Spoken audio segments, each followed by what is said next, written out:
Hey, Magic Makers. I am bringing you another one of my clients, and Aubrey and I have been working together. I don't even know how long. Like, we pretty much have a common law marriage at this point, how long we've been working together. And I think she's just one, she's very inspirational. One, you should follow her. She does these crazy shit on the pole. Like, that is just like ridiculous. And so if you're ever in the Pittsburgh area and you're like, I think I want to start pole dancing, make sure you swing by her studio.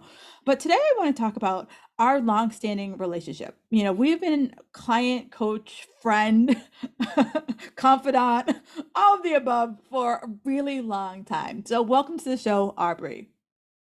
Kim, I'm so excited to be here because I feel like a lifer of yours already, but loving your podcast.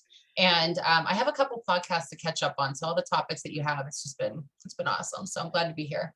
Yeah, I try to find subjects like just from clients like you, like what are they going through? Like what other things like that I don't know. Like if you ask me all about carbs and fats, I know all that stuff, but like I don't know about like life and marriage and anxiety and stress. I don't know any of that stuff. Yeah. I'm just winging a lot of it.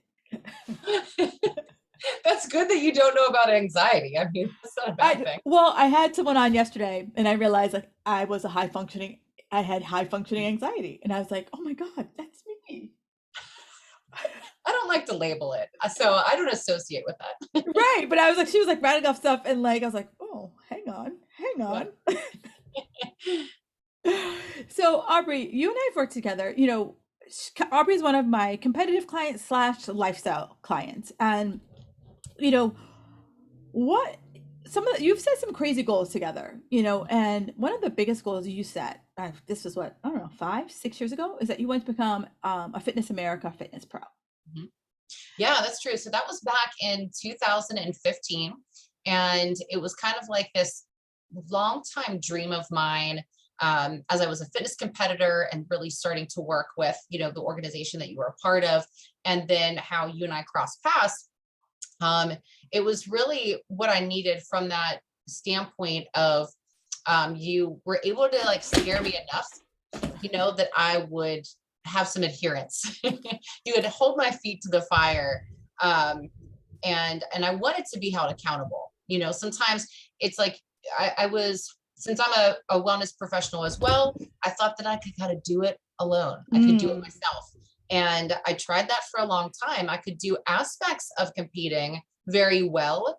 But really the hardest part, and this about me, is nutrition. I battled with I don't like to say battled. I gave myself an eating disorder from the age of 12 to about 27. So my relationship with food has been extremely emotional. Mm. I feel that I have come a great long way, and I have you to help me on this journey where I am now. So, when you compete specifically, I mean, you have to really hone in on your nutrition.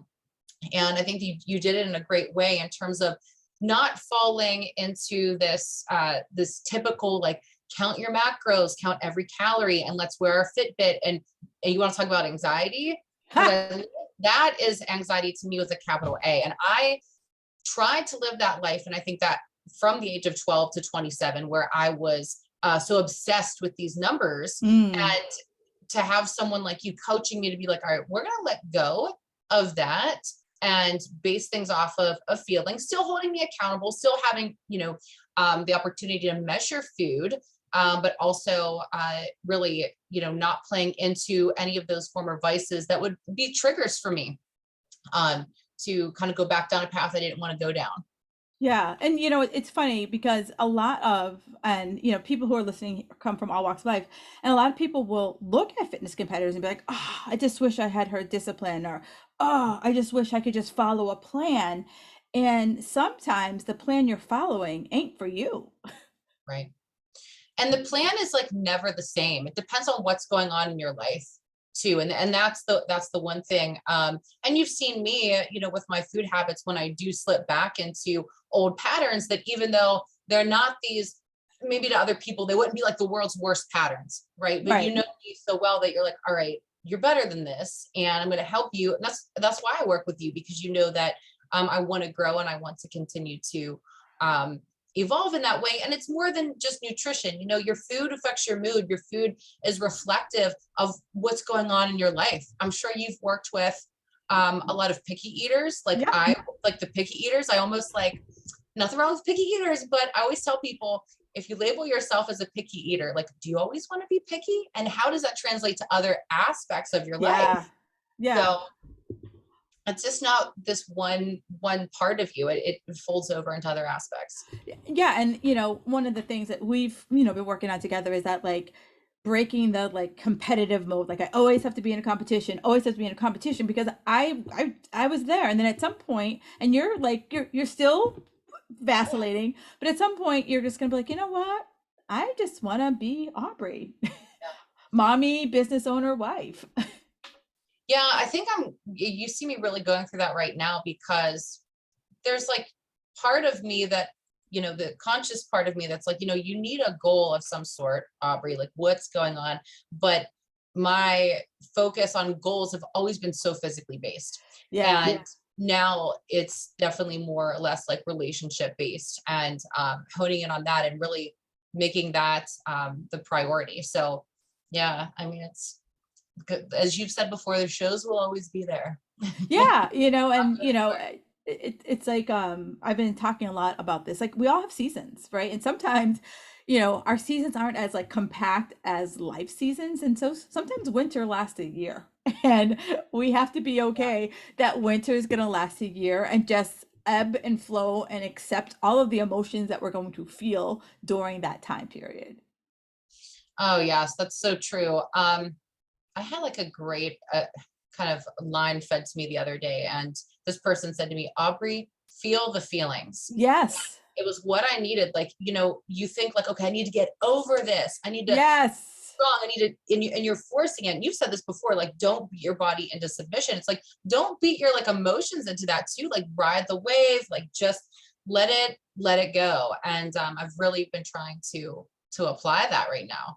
Yeah, and it's funny. I've been talking to a lot of people about feelings, and it's like we're A plus plus with a side of A plus plus people, and we're like, I'm feeling whatever the feeling is. Like, can it be done in like 5 minutes? Because I got other shit to do. I just want to move Right. on to the next thing. And you know, as I was, you know, as I've had more and more conversations with, you know, more mental health professionals, they're like, that's one of our biggest problems in our society is that we're trying to like process through things like we're filling out an application Yeah. versus just some days you're going to have an up day, some days you're going to have a down day, and maybe there's 4 down days, but it's okay. It is, it's so true because it's a part of the human condition. I mean, that's what the human experience is about. You're meant to feel these things. Right. And you know, for a lot of people, you know, you're not supposed to ever be down, and I'm like, yeah, some days the shit comes at you fast. That's like saying it's never supposed to rain ever, you know? Right. And if I mean, you know, unless you live in Seattle, you know, it rains every damn day. Yeah, right. Choosing not to live there. I know. I was like, how are they not depressed all the time? Like, I know, like, when we have a few, like, a long stretch of rain, I'm just like down a Debbie Downer. Oh yeah, it affects you for sure. So, you know, one of the things we talked about with my coaching is that I just give you accountability, right? You know, Mhm, you tell me where you want to go, and I'm like, all right, here are the steps. mhm. And I'm just like, so for people with kids, your little kid is riding a bike, and right as they're about to get rid of the training wheels, you're just holding on to the back. And you can go as fast as I can run, as fast or as slow as you want to go. But it's like I'm just holding the guide. You're driving the bike. Yeah. Yeah, and I think that's a big part of, you know, what you do with people. It's like nobody really wants to be, well, let me rephrase this. You can't be told what to do and then expect to do it. It's like you're guiding and to say, Mm, okay, all right, so you're telling me that this is your goal, but then at the same time, these are your actions. So hello, McFly, like, or is that going to get you there? You know, and you can still keep doing it versus, you know, I'm sure you've had people say this to you because they've said it to me, like, just give me a meal plan, tell me exactly what yes. to eat, tell me what to do. And you know that never works. You're not empowering the person at all. So, but the style of coaching that you're doing, it's empowering, and to the point where, you know, it's not, it's a need versus a want. They want to work with you. It's not like, oh, I need you. Right. It's the want. I want to work with you, and I see the value in that because because it helps me reach my goals. Yeah. And it's funny you just said that. It's like I feel like I need to empower you because I don't want you to want to need me for the rest of your life. Right. If we want to work together because we want to work together, great. But it's not because every X number of weeks you need me to tell you to eat chicken on Mondays and turkey on Thursdays and this on Fridays. I want you to be like, okay, I'm a grown ass woman. Yes. But sometimes I know I can get in my own way. Absolutely. And you gotta check yourself before you wreck yourself. And that's the thing. It's like I agree with you on that. It's like when people say it's like the needs versus wants. Like, do you really want to be needy? And do you want to work with someone who's needy? I mean, it's not like a relationship that you necessarily want to have. So it's a two-way street with, you working with clients, because obviously, you've probably wanted to rip your hair out with me several thousand times. Just saying. Because, and the thing is, I think, I know that I'm very self-aware of how, of what's going on in my life. And I'm assuming a lot of your clients are self-aware. You're self-aware, but there's still this part of you, your identity, that is not adhering to, what it is it needs to. And some weeks are better than others.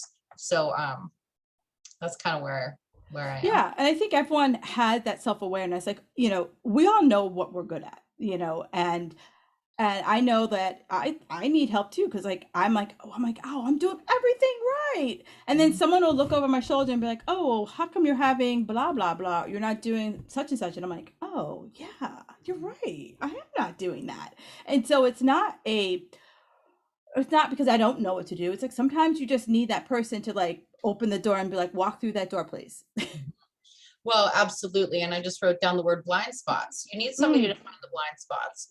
And because what you're doing right now is you're finding everyone else's. So if you don't have anybody that has your back, then how can you find that? Right. And it also, I feel it helps you, as the person who is being coached, learn more about yourself, but also it helps you if you are a provider of fitness trainer.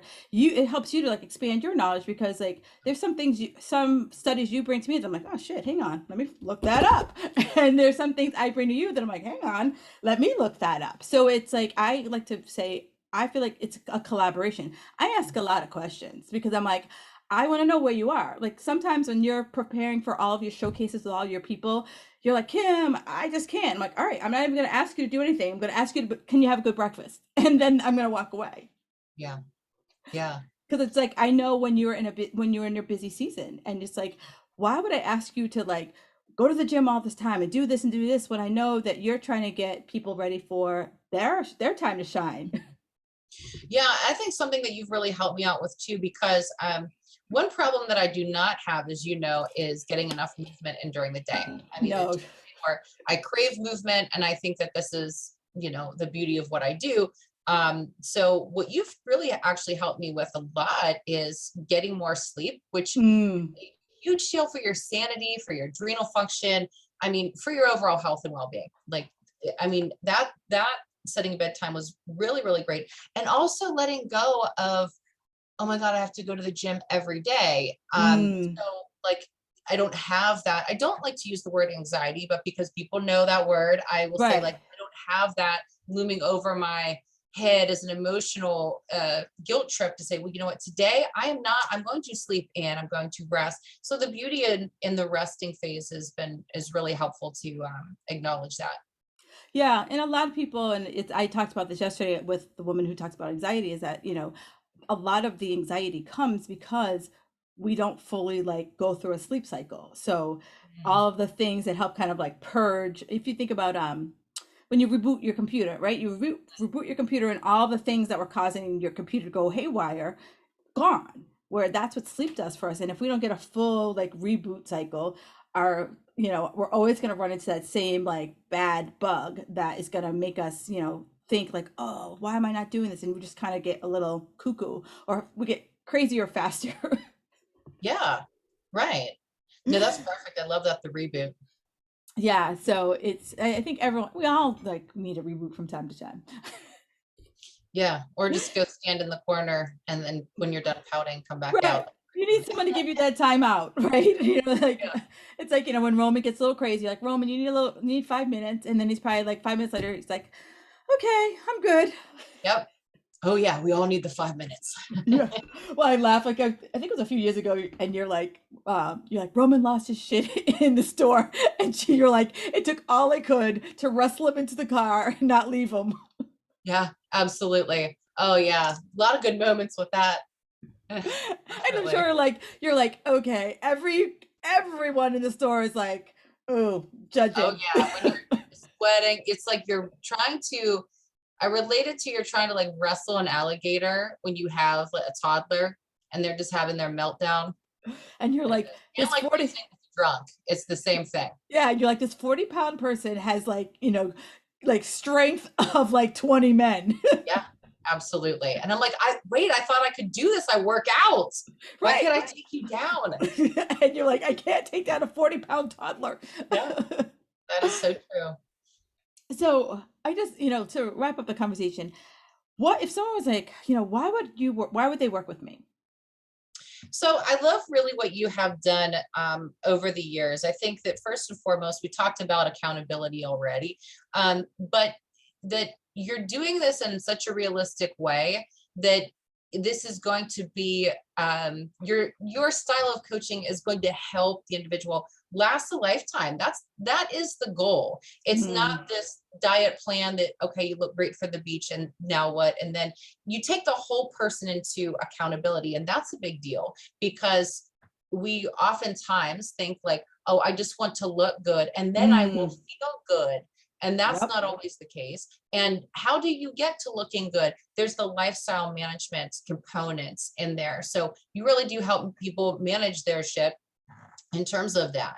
Um, I think that's a big deal. I mean, your podcast rocks. So I really, really find a lot of Oh, value in that. And I am very snobby with my podcast because if I'm going to be listening to anything for 30 minutes to an hour, it has to up level me. yeah. And I really see that value with your services that where you're up leveling and, with the additional programs in terms of like, okay, let's be realistic with our meals. I'm not going to be the iron chef in the kitchen. We're going to have some basic things, some go-tos, and what's your fallback. Like real quick, like little hacks that you've given me, like, all right, Aubrey, you are not hitting like a lunch of any sort. What is going on? So something was my blind spot. And you're like, hey, just cook more at dinner and have it for lunch. And I'm like, oh my God, thank you. These little things that that actually equal big results. And it's funny that you said that, because it's just what I naturally do. And my coach is like, Kim, like there's just things that like people still struggle with that you just think it's just like a thing. Right. And I just downplay it. I'm like, doesn't everyone do that? And so it's very like it's interesting that you're like that is just a big thing. And I'm like, always did that because I was a trainer. Left my house at 5 a.m. If I didn't double cook my dinner, I was literally eating crap or Mhm. not eating anything. No, and that's a great habit. And that's the thing. I mean, to keep it simple for success. And Mm. that's what you do. That's what it is. Yeah, come on. We've all done complicated, and how complicated only lasts but so long before you Yeah. want to cheat on it or quit on it. Yeah. 100%.